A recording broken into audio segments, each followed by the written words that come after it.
Hey friends, Sammy from Salt and Burn This here. Quick disclaimer before this episode goes on. When we recorded this, my Zoom audio settings were set in a not ideal setting. For some reason, I had it set to an automatic high compression while it was recording. So I was left with a not great file, but we decided to keep it anyway because it's kind of hard to recapture those raw reactions that we like to have. So if you just bear with us on this one, it's a one-off episode, fingers crossed. And then next week we'll be back to our regular, mediocre quality. Thanks.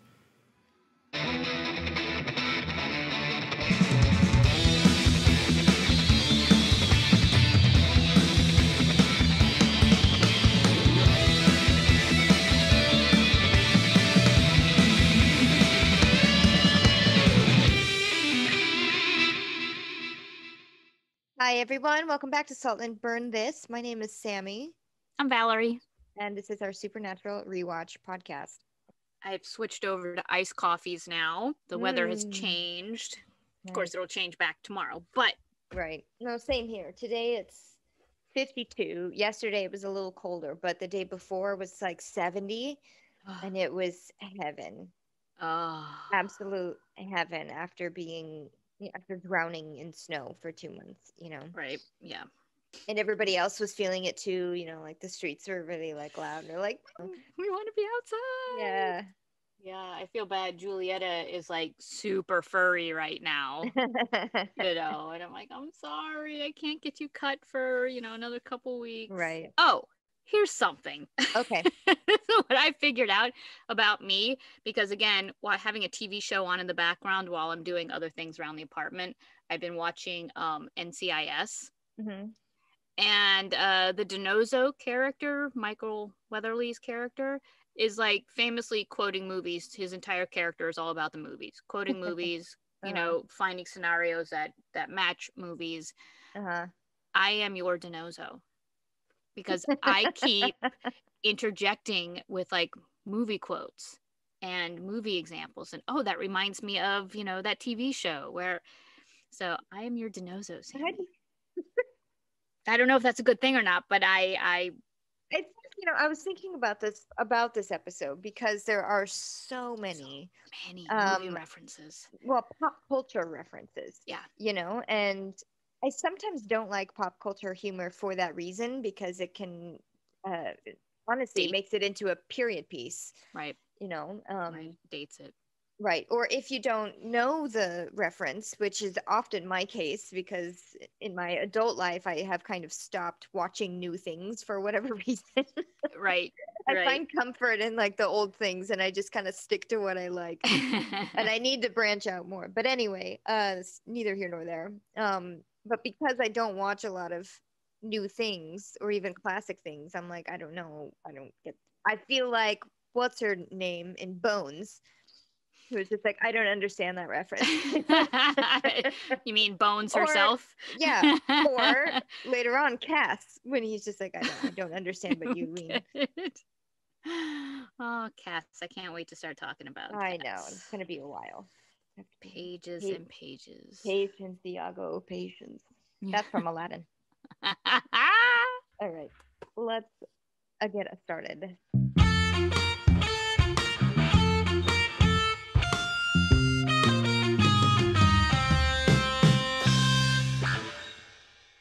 Okay, season 1, episode 10, Asylum. If these walls could talk. The brothers investigate a long-shuttered mental asylum that has the power to drive intruders mad and murderous. Written by Richard Hatem and directed by Guy B. And Richard Hatem also, for reference, wrote Phantom Traveler. When I was getting ready to watch this, sometimes I'll look up different descriptions of what the episode is going to be, just so I kind of know what's in store. And we've decided that Netflix is not the descriptor to look for, so I ignored Netflix and I went to IMDb. And IMDb is wrong, because I think IMDb takes the Netflix one. Oh, okay. I didn't. Yeah. I also think it's like a Wikipedia situation where people can just Write what they write want. their own things. Yeah. Yeah. So I I was a little perturbed that once it's not even like a small plot point, but it was like saying, dead in the water, they're investigating suicides or they're investigating drownings Right. that were, I'm like, never mentioned in anywhere in the episode. And in this one, it talks about like 4 teenagers gone missing, and it's like, Weird. Let me no. see what it says on Netflix. It said Sam and Dean investigate an abandoned sanitarium Uh-huh. and discover the patients had revolted against the cruel punishments inflicted by the head doctor, which is Right. It says what IMDb says that exact same thing, but it also goes on to say while the brother searched the premises for 4 lost college students, the tortured spirits caused them to go insane, turning Dean against Sam. oh Not true. yeah, that's the opposite. That's Right, the exactly. exact opposite. Right? Right? And plus, they're not looking they're not there looking for kids. No. So this episode was this episode was a haunted house, Haunted house. Yeah, absolutely. It was like when you go like on Halloween in a non-pandemic year and with your friends, they're just like, oh, let's go to a haunted house, and it's an asylum theme. That's what this was. Yes, because regular hospitals wouldn't be a haunted place. It has to be some sort of sanitarium or an asylum where people are mentally unstable or unwell. Right. But I think most towns or cities that have an old closed up mental institution have kind of a local legend around it that is eerily similar to this one. Yes. Or at least it's haunted and kids break in, and it's a rite of passage. If you can spend the night, then you're in the club. Right. Yeah. And so this episode opens basically with a little exposition about that 2 cops are called to the asylum because there was a break-in. The older cop says, oh yeah, I guess you're new here, and then proceeds to go into the local legend about it's haunted with the ghost of the patients, and if you spend the night then you go insane. And that's why there's probably teenagers there tonight, yeah, to do that whole sneak in and hooligans. This is in Rockford, Illinois. Is that where this asylum is? Okay. Which is a town. Hooray. Yeah. I don't have any connections to Rockford, Illinois, or really anywhere in Illinois. I haven't spent a lot of time in that. And in all of my tour of the Midwest, Illinois was not one of them. One of them. I mean, I've driven through Chicago, but that's all I got. Yeah. That's all I got. So no MapQuest moments. No MapQuest moments. All right. So yeah, if you spend the night, you go crazy. If you don't go crazy, you're in the club. So they go in looking for the kids. And for me, I could be completely wrong, but the interior shots of this, at least of the entranceway, looked exactly like the stairs that Sam and Dean were walking down after they looked at the body of in Bloody Mary. So after they spent that time looking at the dad's melted body, and they're walking down the stairs and they're talking about maybe this is just a freak medical accident, and so the hospital stairs. Yeah. Oh. But interior hospital stairs. To me, that looked like the exact same interior set as probably as was Bloody Mary. Just something that I went, oh, I've seen that stair before. Now, granted, it was completely distressed, and trashed. So the cops go in looking for the kids. They notice that the doors on the south wing of the asylum used to have a chain on them that's now been cut. And the one cop, we should probably give them their names. I think it's Daniel, and I know the last name of the younger one is Kelly. Okay, Gunderson is the older, wiser cop. Okay, Gunderson. Okay. Gunderson. So Gunderson is like, these kids brought bolt cutters. I think he was a little impressed, honestly. He's like, oh wow, they came prepared. They are determined. Yeah. He's like, all right, so let's go find them. But it's like, you go this way, I'll go that way type of thing. The split up. Never split up. So Gunderson ends up finding the kids, right? And it's supposed to be a scary moment, and it's like, he comes around the corner and it's the kids. There's nothing there. It's the kids. All right, you kids, come on, let's go get in your car. In the meantime, Kelly is still wandering around looking for the kids. And we assume he doesn't find anything. There's no jump out moments. He's not, there's creaking doors. Okay, he walks into a room. His flashlight goes and dies. And then a door creepily opens by itself. Right. So, no, you don't see a ghost jump out at him or anything. But, I mean, something was definitely there. Something was there. But the next time we see him, he's outside. So we don't see anything. Right. But the flashlight flickering is, did you ever watch Ghost Hunters, the TV show? Just assume it's no. Okay. I have to ask. I have seen, like, in passing, a few different ghost hunting shows. I couldn't tell you what their names were, but... Okay. I think a running theory of ghost hunting is that ghosts will draw power from batteries when they're trying to manifest themselves. Yeah. That's a running theory. Right. And so when I saw his flashlight start to flicker, I was like, uh-oh, something's trying to manifest. Right. But then we didn't see anything. Right. He did go into a door that said biohazard on it. And part of me was like, okay, what makes you go through a door that says biohazard? And what in an asylum is biohazardous? Would be biohazardous. Now, I did not do a deep dive on this, but somebody else did. So I am going to tell you what I found about their deep dive. Great. And this is, again, not mine. What I found out was that biohazard symbol was created by Dow Chemical, and but it was created in 1966.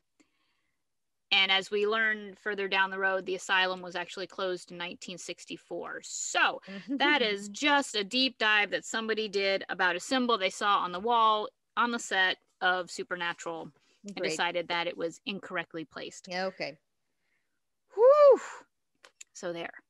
So Kelly makes his way back outside after nothing, as far as we know, has happened to him. And Gunderson is like, oh, dude, how long did you find anything? No, let's go. And as they get back in the cop car to, I guess, drive back to the station or whatever, go on their next round, we see that Kelly's nose starts to bleed. Yeah, not a good sign ever. No. And what's a worse sign is that he just wipes it away. It's like, he knows it's there, and it's not like, oh gosh, my nose is bleeding. It's like, let's just not, let's not remark on this. Right. So I will also say when Gunderson said, like, oh, did you find anything? And he's like, no. I was like, not convincing, Once more with feeling. Right. Then Kelly gets home. Kelly gets home and is doing his the ritual of, like, removing all the cop paraphernalia, like the pen and his change and the keys, and his wife is in bed and she's saying, you're still not talking to me, hinting that they had a fight earlier that day. Kelly has a very sinister look on his face, like this camera shot of, like, him was very menacing. Very slowly and deliberately picks up the gun from his dresser. Shot pulls back, and all you see is, like, from the outside of the house, you hear and see 2 shots fired. So you're not sure where. I mean, you can assume where he shot the gun, but because it was like bang, pause, bang. Yeah. Cut to. Next thing we see is Sam and Dean, and they're in a motel. Shocking. Sam's making phone calls to Dad's contacts, like just calling random people who might have heard from John, but getting nowhere, no luck, and he's clearly frustrated by the lack of communication from Dad. Yeah. I just want to make a note on this motel, because this was just a personal observation. I did not do a deep dive or anything like that, but the flickering lights, on the motel sign. Yep. It echoed Bates Motel to me, or Bates Hotel from Psycho. Yeah. Which then made me think, oh, maybe that was like a nice little nod to Psycho, the name of the movie, and this being an asylum. I don't know. Right. I don't know if that was a connection, but it was just a little train of thought that I had. Very Hitchcockian. Yes. So good observation, Sammy. I'll take it. Great. So Sam, clearly frustrated by their lack of progress in finding Dad, or not even that they're not finding him, is that Dad isn't communicating. Dad isn't communicating, and also Dean doesn't really care. Right. Or he's not as invested in finding Dad as Sam is. Right. And then Dean gets a text on his phone from an unknown number, and it's, 4 numbers. It's another set of coordinates. And while Dean's pretty stoked about it, Sam is like, come on. The man can barely work a toaster, and he sent you a text message. That made me laugh. Yeah. Come on. Well, looks like it is coordinates because it's in Rockford, Illinois. That must be a sign, a clue, Because Dean well, he immediately he's just like, this is recognizes Rockford, Illinois. Rockford from reading Dad's journal. Yeah, or specifically the Asylum. Right. The Roosevelt Asylum, because it was an article about this cop who shot his wife and then himself after being on patrol for, well, maybe, I don't know if that wasn't in the article. Yeah, that wasn't in the article. It was just that the Asylum was mentioned in Dad's journal, because then he opens up the journal and you see the article. It says teens die in fire at Asylum. No, but the article did mention Kelly, though. It did mention him shooting his wife and then himself. How could that article have been in the journal? No, the online article, when they're looking on, he Google searched, Google or whatever it was in 2005, Alta Vista. Anyway, he did an online search of Rockford, Illinois, or like these coordinates. It came up Rockford, Illinois, and then he must have searched, like crazy happenings in Rockford, Illinois, and then so I remember looking at the computer screen. It had a portrait of Kelly, and then they talked about what he did. Okay, because I was thinking that, like, because first, when Dean first mentions it, he's like, Rockford, Illinois. Dad mentions that in his journal, and he flips through the journal, and he sees the article about the teens and the fire, because on the facing page of the journal is the sketch of Wendigo, and that just stood out in my mind. I was like, the Wendigo. And so Dean is determined to go to Rockford, Illinois, and Sam doesn't want to have any part of it. And it feels like it's more like, well, Dad tells you to jump and you say how high. It's like, why are you going there? Just because Dad said so. And Dean is like, yeah. Yeah, it's not only is it a potential case, plus it's in Dad's journal. Plus Dad is telling us to go there.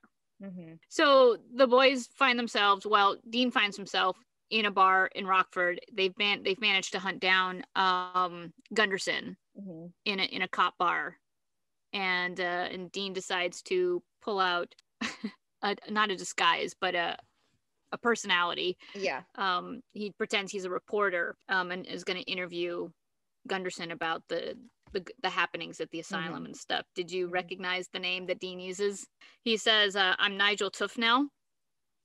Oh, okay. This is a way back reference, sorry. Okay. It's the fictional lead guitarist from This Is Spinal Tap.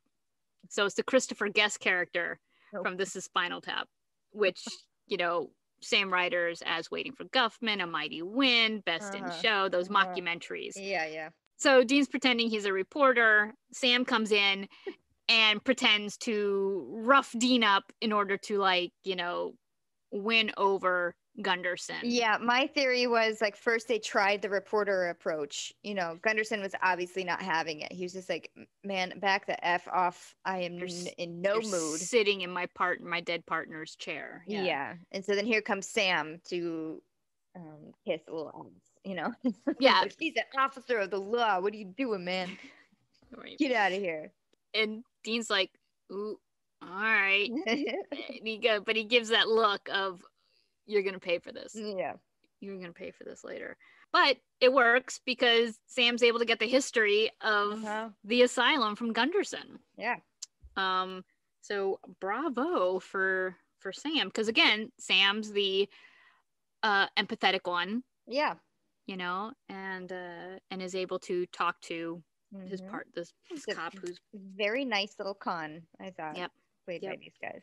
Yes, and they didn't have to work very hard for it. No, And so they decide to go and check it out. Like between the two of them, they're like, okay, we should actually go and check this asylum out. So I made a note that Sam and Dean are getting pretty good at climbing fences. Yeah. That was a crazy little was flip over the fence that Dean did. I was like, yep. oh. So I'm going to hold on to that. I keep count of how many fences they have to scale. And so they hop over the fence. They make their way in to the asylum, and Sam recounts that he's retelling what Gunderson was telling him, and he's like, the kids broke into the south wing. And so Dean is like, flip through the journal. He's like, South Wing, and looks up information about the South Wing. I'm just going to point out here, there's a continuity issue. It's a small one, but since Dean whips out the journal and is looking for it, he opens up the journal to the page with the Asylum article in it. The Wendigo sketch is no longer there. So the article was taped to a different page inside the journal. And that was pretty big. I mean, that was noticeable, and I'm not looking for those things. Yeah. But I was like, where's Wendigo? I do remember seeing the sketch of the Wendigo. I guess just in my head, it was in passing. Yeah. You know, and I like thought, it was flipping through the pages. Yeah. I thought maybe like the article was something you could take out and put back in. So maybe it was just put back. And if it looks like it's stuck to the journal, like it's stuck to that facing page. But I wonder if this is a little call out, because the guy who played, at least according to IMDb, the guy who plays this is future in the episode, the ghost with Kat, you know, they're locked in the room together. Oh, the one with the long hair. Yeah. Yeah. He is credited as also being the Wendigo. I didn't know that. Yeah. So I don't know, maybe that was just like a nice little call out. Yeah. Okay. Maybe. It seems a little odd, you know, and like a stretch. It's far-fetched, but I like it. Right. You know what? That actually seems like something they would do, given what we know about the family they created on Supernatural, you know, in the future. Another little tidbit, which has nothing to do with this show, but apparently in the scenes where the boys are driving, anytime that they're in the Impala in this episode, they had Tom Wells, who played Clark Kent on Smallville, was actually in the back seat of the car anytime they were driving, like crouched down. Why? Well, because Jensen was on Smallville, and I think it was just them like visiting each other on set. Oh, okay. And so they like between takes, I guess they'd be talking, and then like they would do their takes, and he would just like, poof, you know.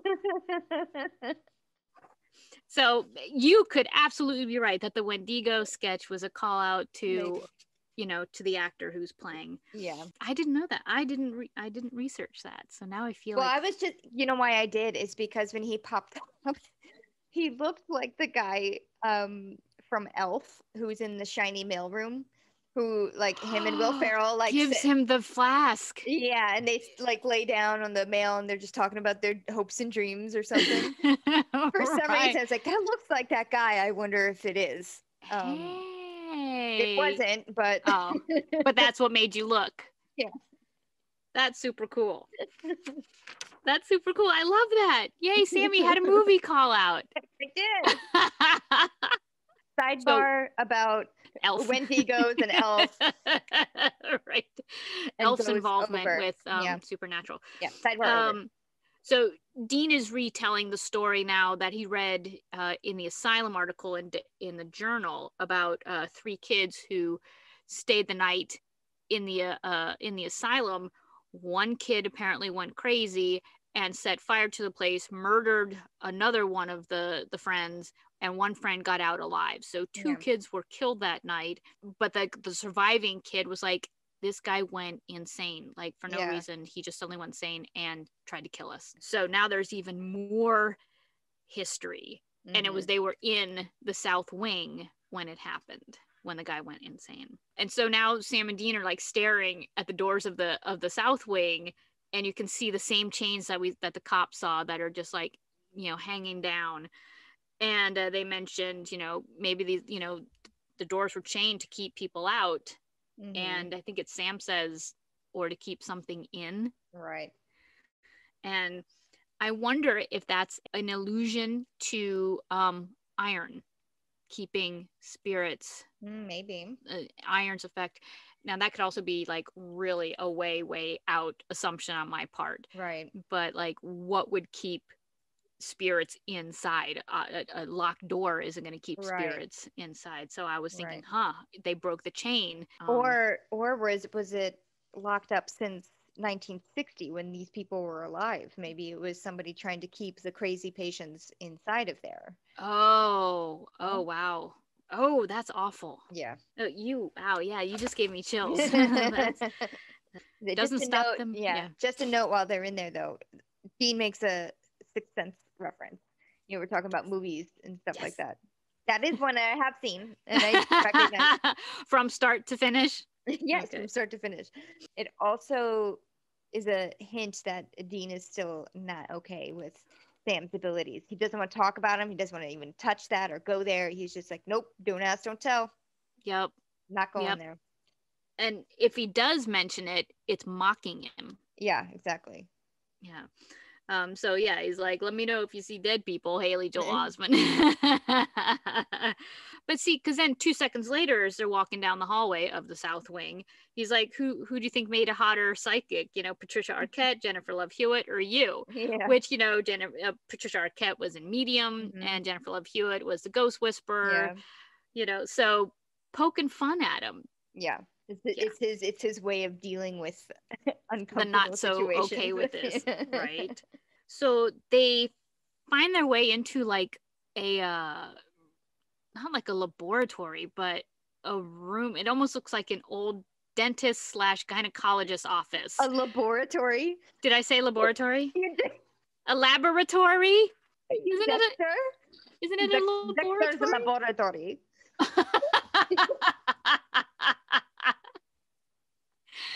Well, laboratory sounds like you're trying to talk about a bathroom. A laboratory. It's not laboratory? I've always said laboratory, and I'm not going to say if it's wrong or right, but you definitely threw in a little bit of Dexter's Laboratory from Cartoon Network. Sorry. Weird little German kid who's like inexplicably German, by the way, or whatever the hell his accent is. Maybe Russian? I don't know. But they always says laboratory.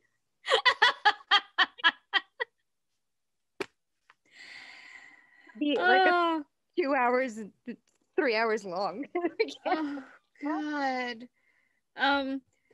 So going back to the seriousness of this episode, they go into this room that looks like a cross between an evil dentist office and an evil gynecologist office with a ham radio in the background. Right. I mean, and syrups and things. It's just it all sorts of torturous medical devices. And Dean surmises that like this is where electroshock therapy happens, and which of lobotomies. Course lobotomies. And the way Dean deals with horrible things is of course to make a joke. Any references, Jack Nicholson, in One Flew Over the Cuckoo's Nest. We don't have to go into the history of that movie. I'm assuming you haven't seen it all the way through, but you know the premise. Yeah. It's an insane asylum. We'll just say horrible things happen to the inmates. So there's that reference. And he does a really great impression of Jack Nicholson, and nothing. No response from Sam. And the look on Dean's face when he doesn't get the, hey, the recognition for it, he's like, oh, he's all bummed out again. It's the same thing with his like EMF detector, he was like all proud of himself, and Sam's just not going to let him have that moment. But then he tries again with another Jack Nicholson reference. Right? The Shining, my man Jack. He's like all about Jack. I mean, we should hashtag Jack my Nicholson man Jack. No kidding. in this. But that brings them to, his movie references brings them to trying to discuss what is actually happening in this asylum. Like, is it ghosts possessing people and making them do evil things? Or is it more like these other movie instances like Amityville and the Smurl hauntings, where the ghosts actually just make people go insane? They don't actually possess them. They just haunt them until they go insane. But even with that that moment of them being on the same page about ghost haunting, ghost possession, Sam still is just like, Dad's not here. Yeah, Why are we still here? This totally is stuck on Dad. stuck on Dad. I'm like, let it go. Like, a part of me was really kind of upset. Like, he's being petulant at this point. Yeah, I was annoyed by all of the dad talk. And I think maybe it's because 2 episodes ago they had already a heavy dad episode with Bugs, you know, where they were just like constantly bickering about it. Yep. And there was a small amount of relief in Home where, you know, he's kind of mentioned, but no, this one it was just more and more and more. It was just petulant. Yeah. But they do decide that they still need to find more about, still need more information about the South Wing and the Asylum. They're just not finding it while they're there. Mm-hmm. So, they while they were in that room, they kicked over a nameplate, and it turns out Sam picks up a sign that says Sanford Ellicott. It says doctor, so they're assuming he was a doctor there at the asylum. Right. They're able to actually locate living Ellicott. Turns out that it's his son, right? Yeah. Sam poses as a patient because he's a psychiatrist, right, or psychologist. I don't know which one, but I think it's a psychiatrist, maybe. But anyway, he poses as a patient, goes in, and before he goes in, did you happen to notice that Sam was reading a magazine, a men's health magazine? Yeah, I wondered why the camera, after he's like flipping through this magazine, he throws it down on the couch on it. Mm-hmm. Yeah, I was like, why did the camera just focus in on it? It's because there was an article about Jared Padalecki in that issue. Really? Yep, there was an interview with Jared Padalecki in that issue of the magazine. Oh, that's funny. That's a little I want to say Inception, but I don't think that's correct. But they kind of break the fourth wall a little bit, you know. Oh, okay, that's not the word I was thinking of. I thought you were gonna say something about incestuous or something. Oh, no. There's an article about Jared Padalecki in the show where Jared Padalecki doesn't exist, you know. Right. Gotcha. That's all what I'm trying to say. I'm with you. I'm sure there is a term for it, but I don't know what it is. So Sam goes in as a patient. Yeah. And the shrink starts to shrink him, you know. He's just like, so how are you feeling? Sam says, fine, but that kind of rings a bell for me. He's so bad at this. I know. For someone who is so empathetic and good at gleaning information from people, he's really bad at this in this moment of trying to get this little acting moment. I mean, Sam is a bad actor, not Jared. He's a bad actor. No, it's Sam. Yeah. I just wrote not very good. But then it's revealed that he's like, yeah, Sanford Ellicott was my father, you know, and he worked at this mental ward. But anyway, we're here to talk about you. What's going on? Mm-hmm. Sam says, oh, I'm on a road trip with my brother, you know, it's fine. But anyway, so what happened? About that South Wing. In the South Wing in the like the 60s? You know, what's going on? Dr. Crowley calls him out. He's like, if you're a local history buff, then you already know about the Roosevelt riots. Yes. And Sam's like, the riots? Yes. Do tell. Yes. So they make a deal. He's like, all right, you tell me something true about your brother or this trip or whatever, and I'll tell you about the Roosevelt riots. Right. They don't show this scene, but Sam comes out. Yeah. Sam comes out and says, okay, I know what's going on. Yeah. You know? And the look on Sam's face, though, is like, I totally have something to hide. Yeah. You know? Mm-hmm. And, I mean, the assumption is that he's he opened up to this doctor for sure. And is not happy about what he was saying. Yeah. You know, not happy with Dean. And you could just tell by the look on his face. Yeah. So this doctor reveals that the Roosevelt riots were when the patients kind of revolted against the main doctors there. The doctors very much revolted, and some were dead, some were missing. Yeah, staff were killed, patients were killed. Yeah. But he also verifies that the South Wing was the wing for the criminally insane and the psychologically, they said psychotic killers, I think is what they said. But so not just, you know, an insane asylum, but criminally insane. Like these are people who are going to do damage. Yeah. And also, Dr. Ellicott was never found, or his body was never found. His body was never found.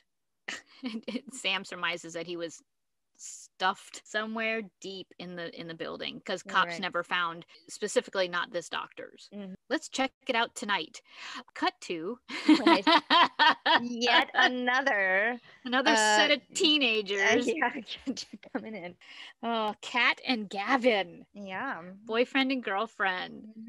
And this is so typical. Come on, this will be fun. Which is like, here, hold my beer. I mean, that's you know, this is how all horror films start. This will be fun. Yeah, and she's just like, you call this a date? I thought we were going to a movie. It's fine.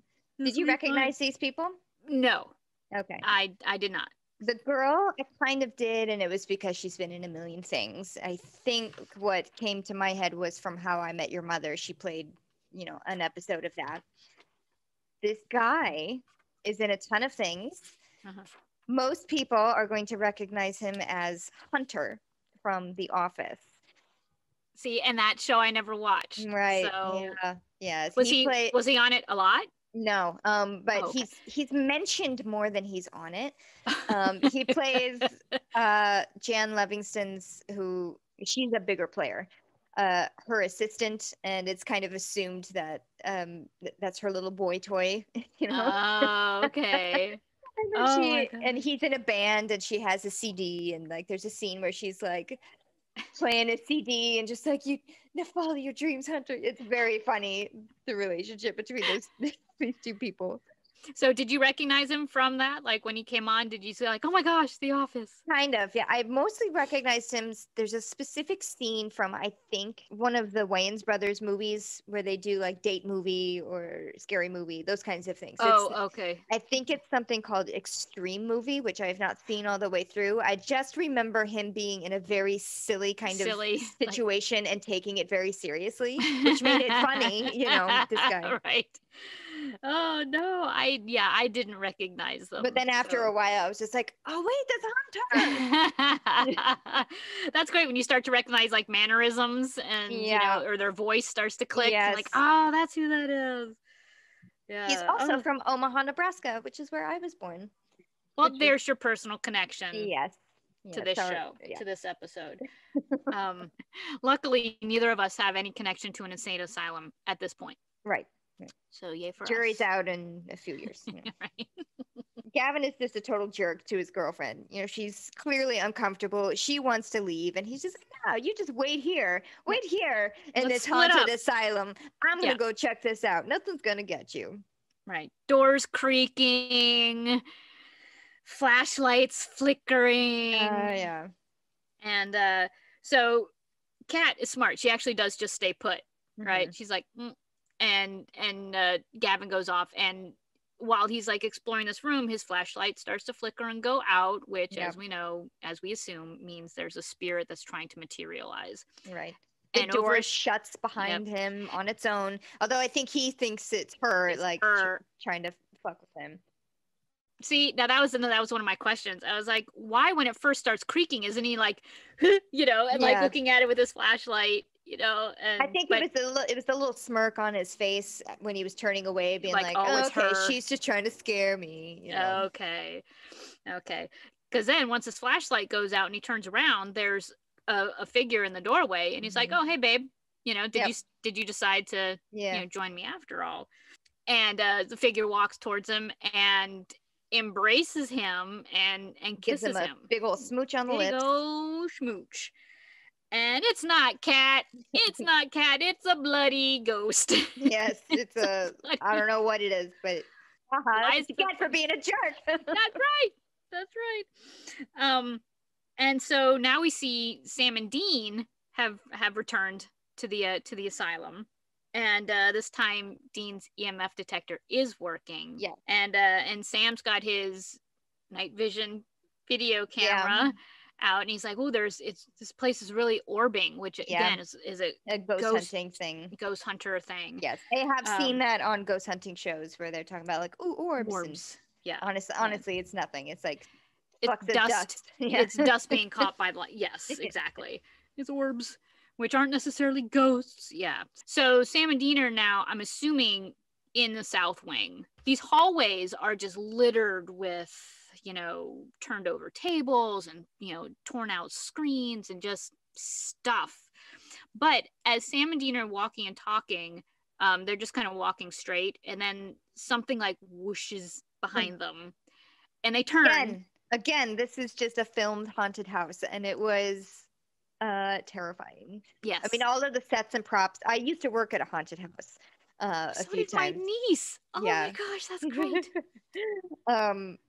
And I believe in one of them, I did not work in the Asylum one, but there was an Asylum themed one, and this was essentially it, and especially, I mean, every ghost shot in this episode was so good. So good. I just mouthed it to you because I was like, oh my gosh, it was so good. Yeah, it was insanely good.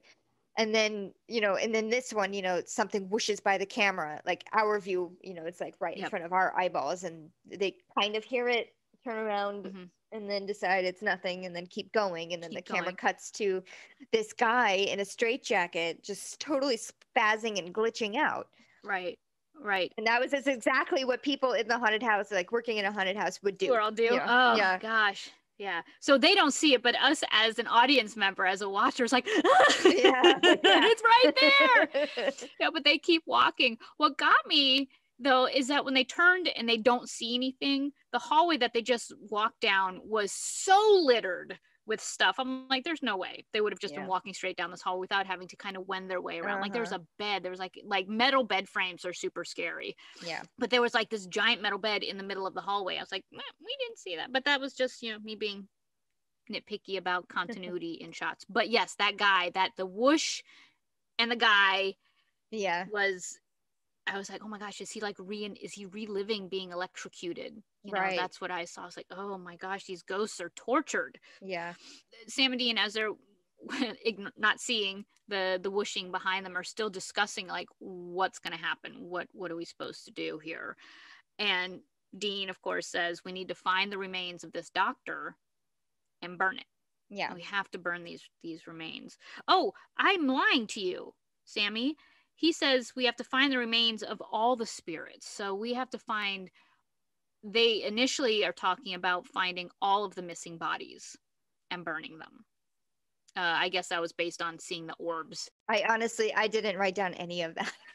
I think I was more just like kind of engrossed in the things, I do remember him saying like, not only do I not like being in a haunted house, but this one is like haunted with, psycho killers. I remember that. But I think that's before they decide anything about the doctor, because they don't truly know that he's they haven't discovered his thing yet. And while they're looking for bodies, I'm assuming they find Kat. They stumble over Kat, who's hiding behind a bed. No, first Sam encounters a ghost himself, like the same woman that kissed Gavin. I don't think so. Press pause. The Sam he turns around the camera and sees this woman, and she's like slowly coming towards him. Then Dean shoots her with a rock salt. He's like, Dean. I have them find Kat, and then they split up again. All right, you want to watch the scene? I can share the screen. Okay. Oh God, Sammy, I'm so sorry. No, it's all right. Let me get to the moment. Oh, so he was like right there. So it wasn't like Sam was ever alone. No. Okay. They were just in different corners of the same room. Okay. That was weird.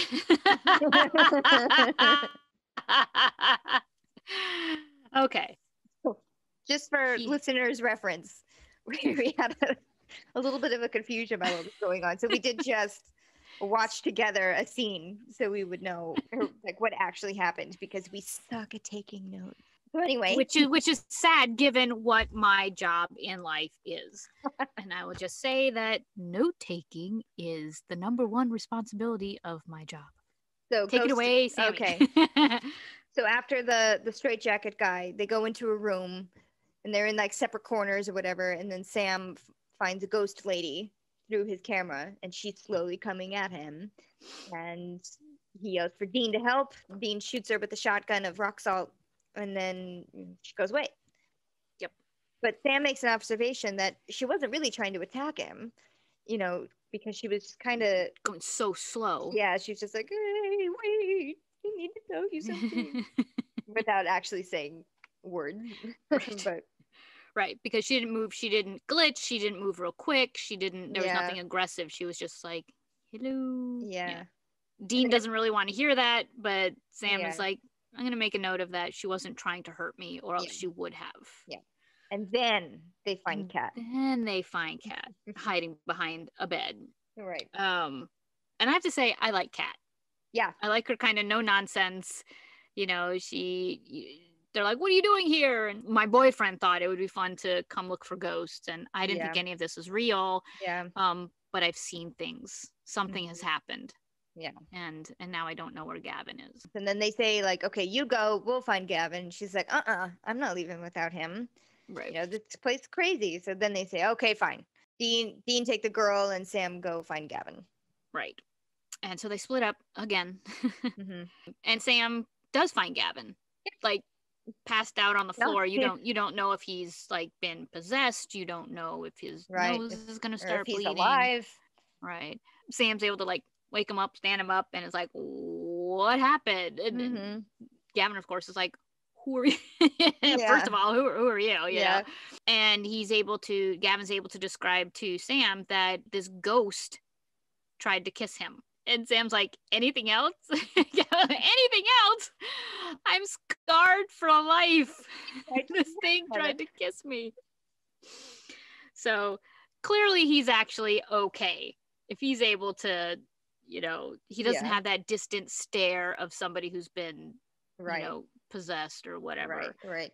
And meanwhile, Dean and Kat are walking around. There is a very creepy shot that comes from like the inside of a room and through those paned windows.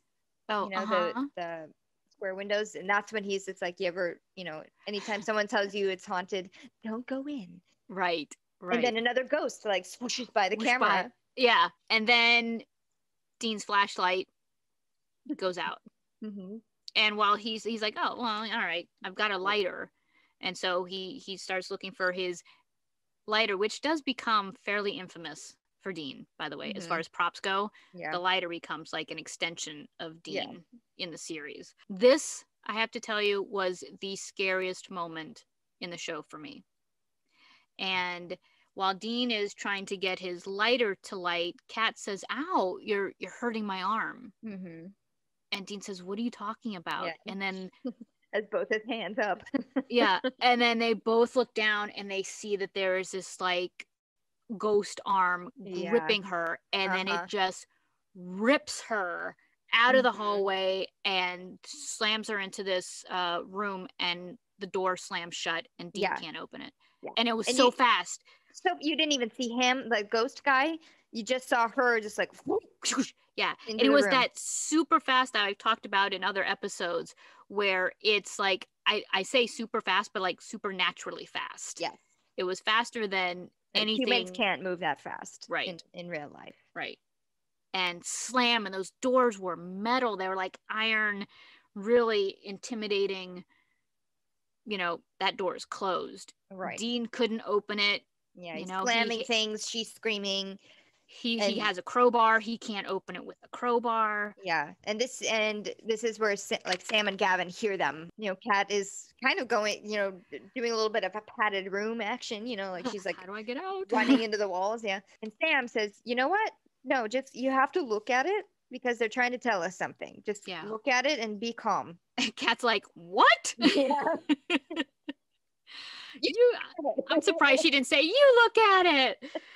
Because she's like backed up against a wall at this point, and she kind of, you can see her make the decision that she's just going to let this ghost approach her. And the ghost, who's, again, his face isn't like a full face. And he's very intimidating. Yeah.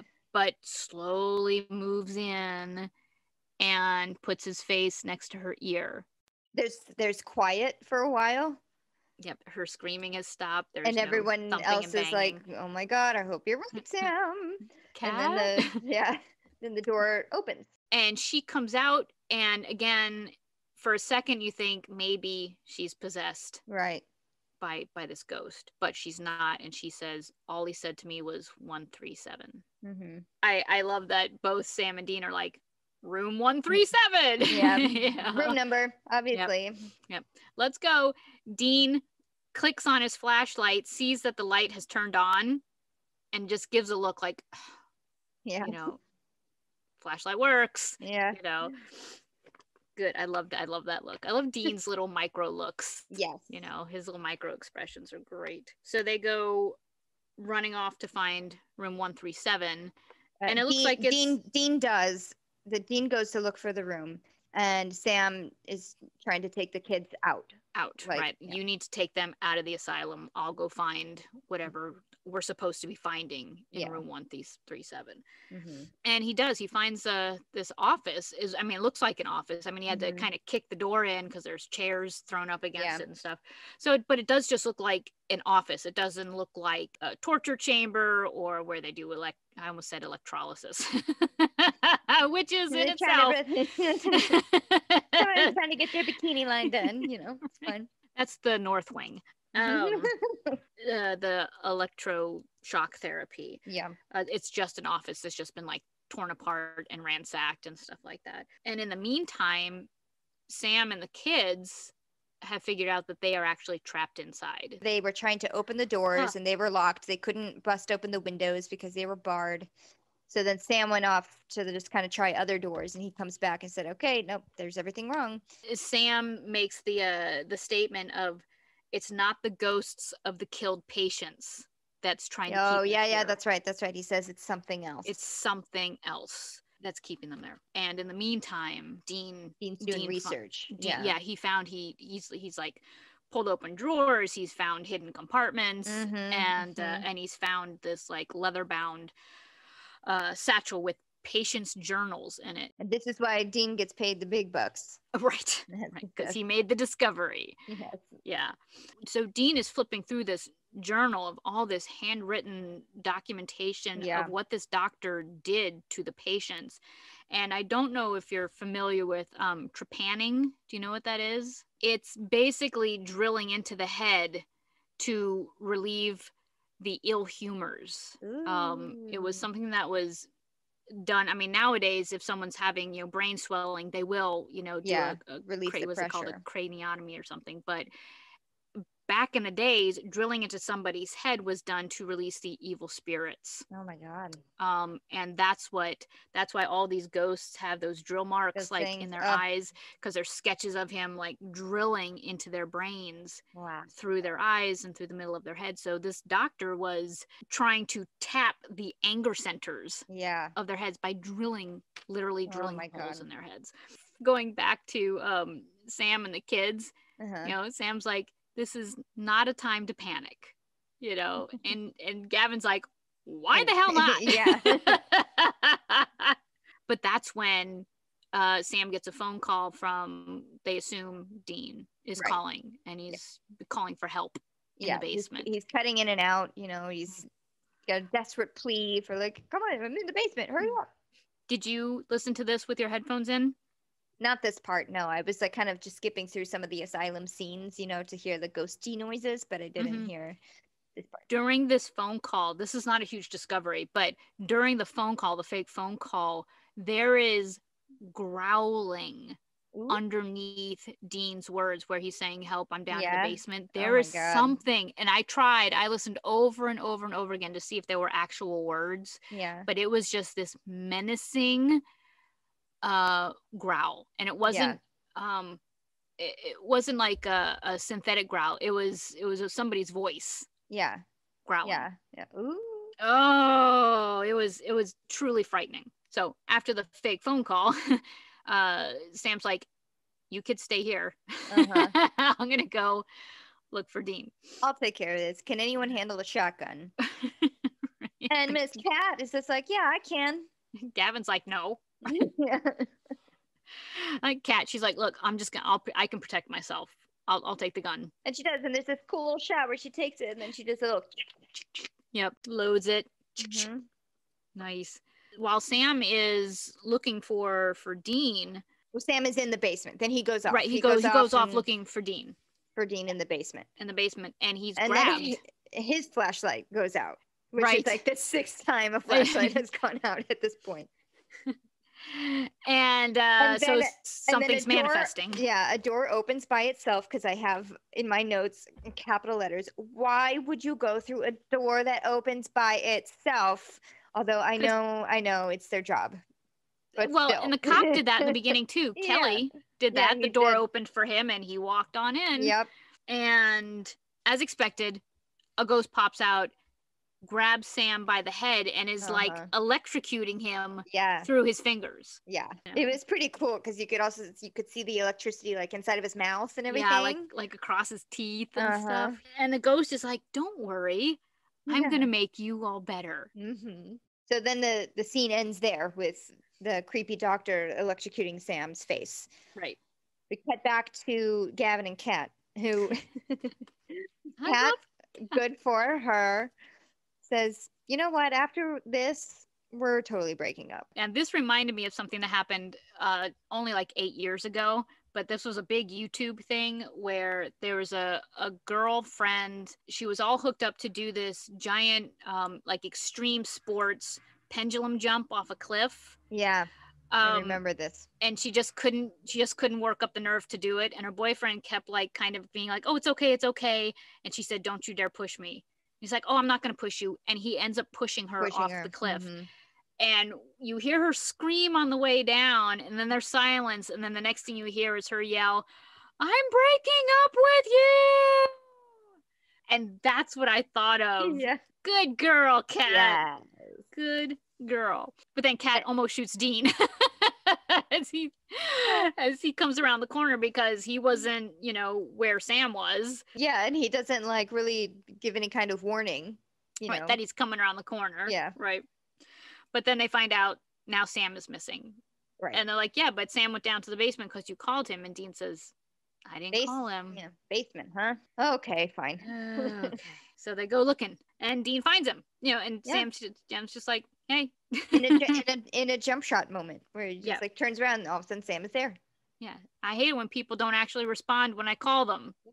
Which actually is one of my pet peeves as well. If I was calling you, answer, damn it. Yeah. And Dean then tells Sam everything that he discovered in those journals, and it's about the rage therapy that this psychotic doctor was trying to invoke people's rage to try to get it to basically escape from them, that if he could make them so angry that it would just like blow itself out and then they would be fine, which did not happen.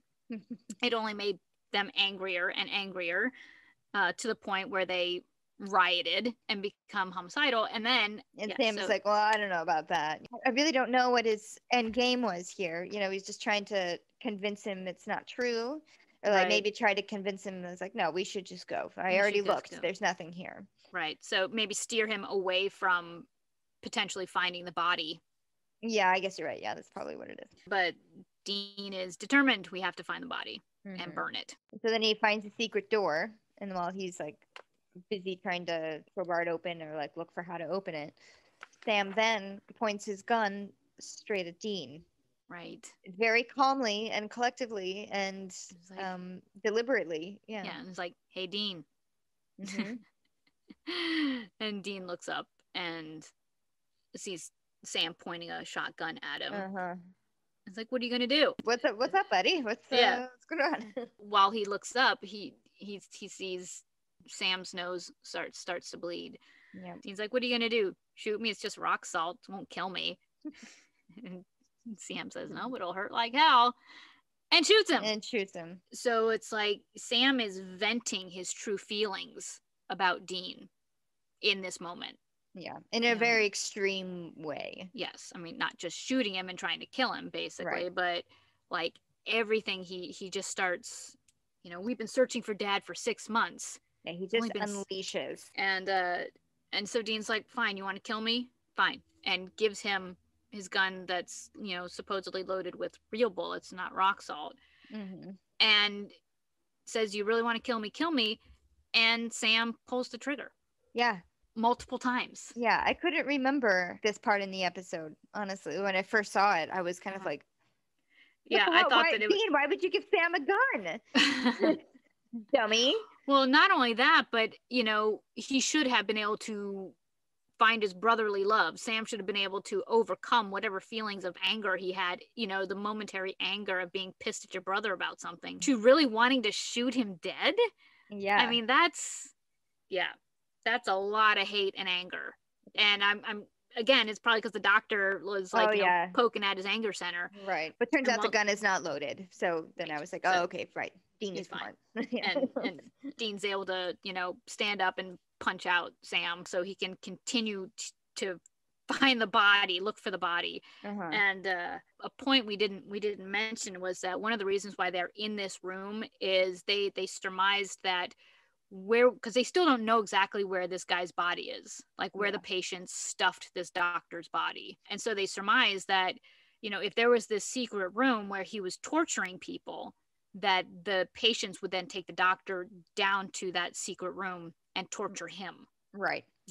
So that's what they're looking for, is a secret torture room. Yeah, a secret torture room that was mentioned in his patient's journals. Yes. And Dean finds it. He notices a file cabinet with hair sticking out of the corner of it. Well, I think before that was like one of the scarier ghost shots for me. Was he's walking around through the room, but like he turns his back for a second, and a very clear shot of that guy, the doctor ghost, is like slowly walking by the camera, you know, and it's the combination of him close to the camera, walking slowly in a whoosh moment, and Dean not hearing it. You know, he doesn't make any kind of motion or anything that he heard something behind him. You know, he just we know Dean's in danger, but Dean doesn't know he's in danger. Yeah. And that was just like, oh my god, this episode. It did definitely keep you on your toes. Yeah. It definitely kept you on your toes. Stressed out a little bit. Yeah. On your toes, stressed out. Yeah. So we know there's something still hunting Dean. And so when he finds the file cabinet with the hair sticking out of it, he's like, aha. Yeah. Voila, here's the doctor's body. And it clearly looks exactly like the ghost. And Dean grabs his duffel bag, salts the body, gets the lighter fluid, starts to, you know, douse the body. And before he's able to get his trusty lighter to set the bones on fire, he's hit by was it a gurney? Something goes running across the room. Something like smashes into him and he's knocked away from the body. And then the ghost materializes, the doctor ghost. And this time it grabs Dean by the head. Yeah, and says, "Don't worry, I'll make you all better."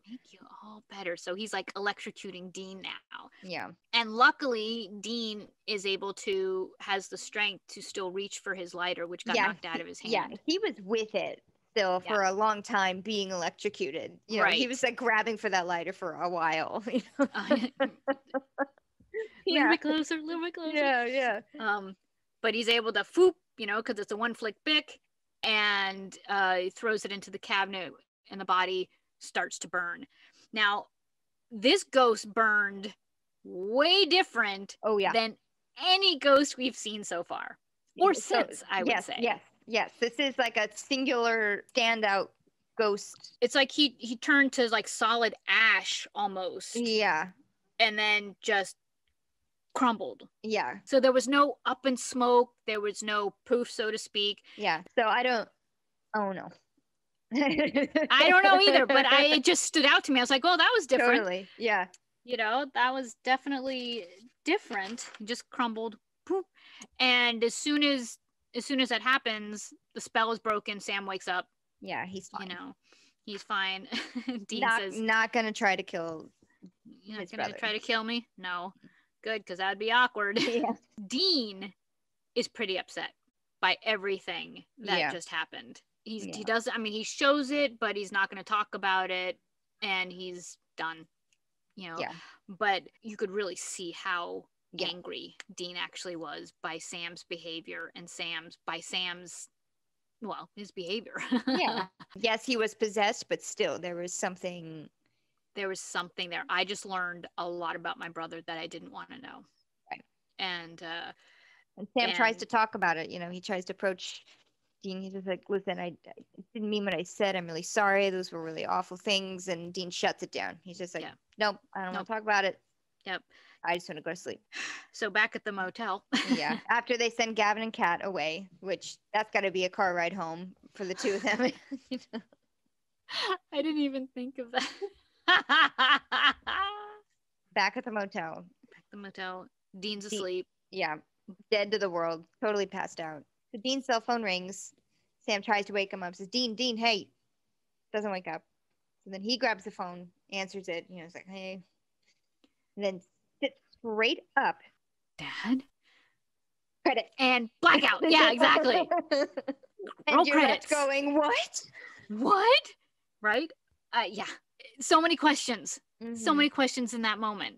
Dad? Yeah. And then you're really like, oh, what's going to happen next? What's the next episode going to do? This is their first, quote unquote, face-to-face encounter with Dad. They're not just chasing him. He found them. You know what I mean? Right. My first question was, how would John respond to Sam picking up the phone instead of Dean? Right. That was my first thought was, do you hang up? Like, did he mean to, I mean, obviously he meant to call Dean. Right. Given their relationship and Dean's propensity to be the buffer between Sam and John, would he have said, hey, Dad called, or would he have played it out a little bit longer and kept it a secret? Yeah. Because as we know, the brothers keep secrets. Yeah.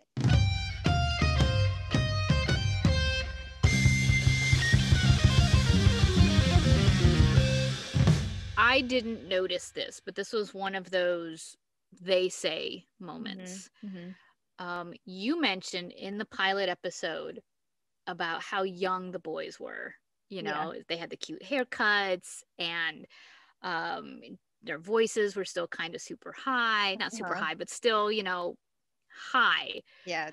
It's been noted that this is the episode where Jared's tone changed and becomes deeper and a more solidified part of his character, less sunny and a little bit darker and a little bit deeper, so that his timbre actually did change, and it was noticed by the fandom. Right. It became a Sam voice and not a Jared voice. Or maybe he was trying to be, I don't know, maybe he was playing around with voices for a while.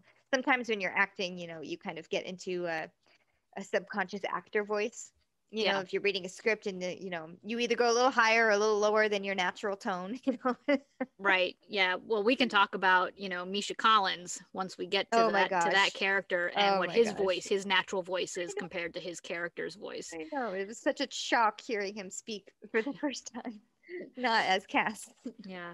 Well, it's interesting if you were to take like Dean's voice, Jensen's voice now, it's an acceptable for, I think, his character and his time. If you were to fast forward, say, 6 seasons, his voice has changed considerably. Oh, it's like all gravelly. Yeah. Yeah. He speaks from the back of his throat. Mm-hmm. He is suppressing so much in coming seasons. Yeah. But in this episode, I personally didn't notice it, so I was wondering, because you noticed in the first episode that they had kind of the a little bit lighter voices. Did you notice? I didn't notice, but I probably would if I were to now go back to the pilot. Yeah, I was tempted to go back, but I said I'm gonna talk to Sammy first and see if she noticed it. I don't know. I didn't notice it off the top of my head. No. Okay. Could have lied to me, Sammy. Oh, I mean, yes, I'm very astute. Absolutely. I picked it right up. Yes. Several octaves. I loved this episode. I just loved this episode. I think I do want to say that because we've torn some other episodes apart, and rightfully so. I really liked this episode. Yeah. There was it had little complaint about really anything. Exactly. I mean, continuity is one thing, and it was just silly things because I was looking for it, Right.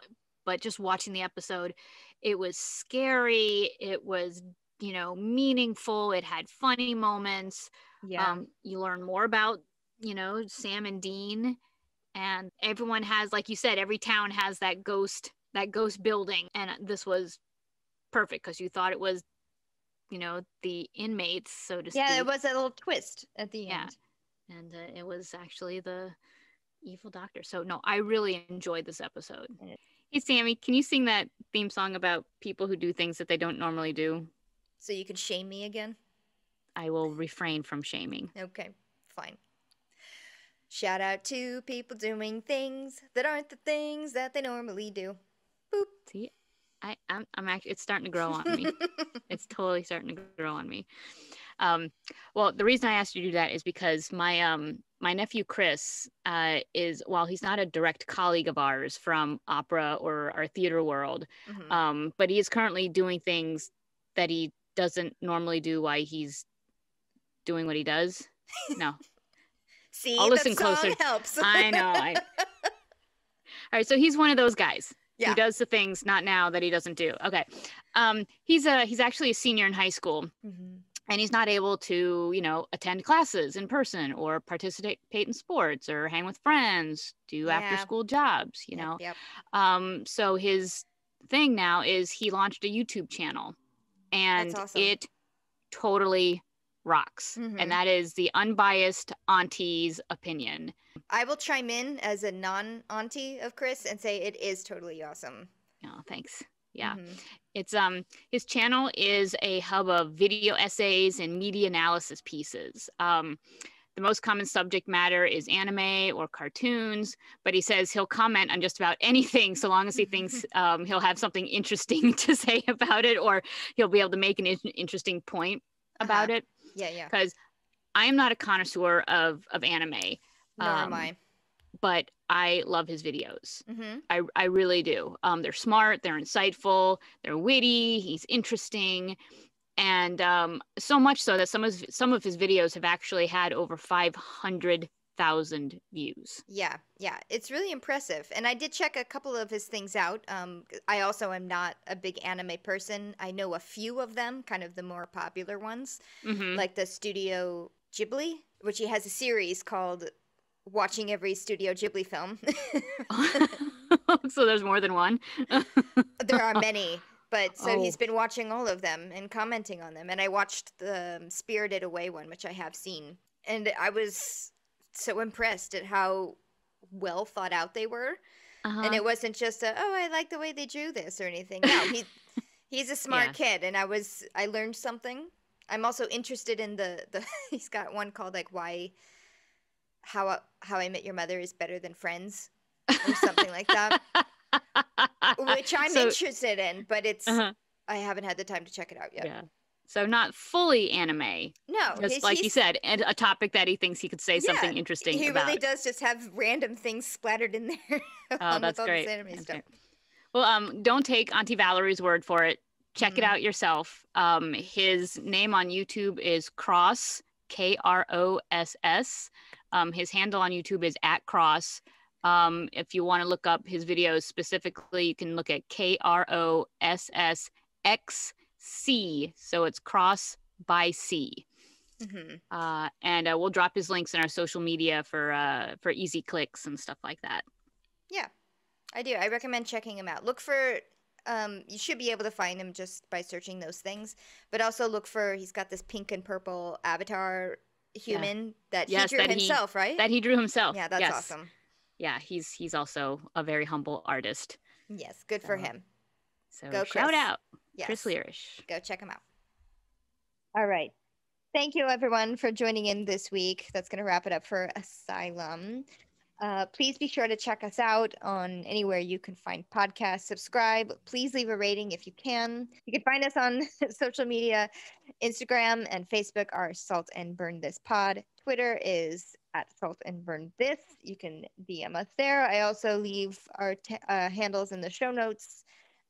If you want to find us, come chat with us. If you saw something that we missed, let us know so we can talk about it and be like, ooh, guess who this person found?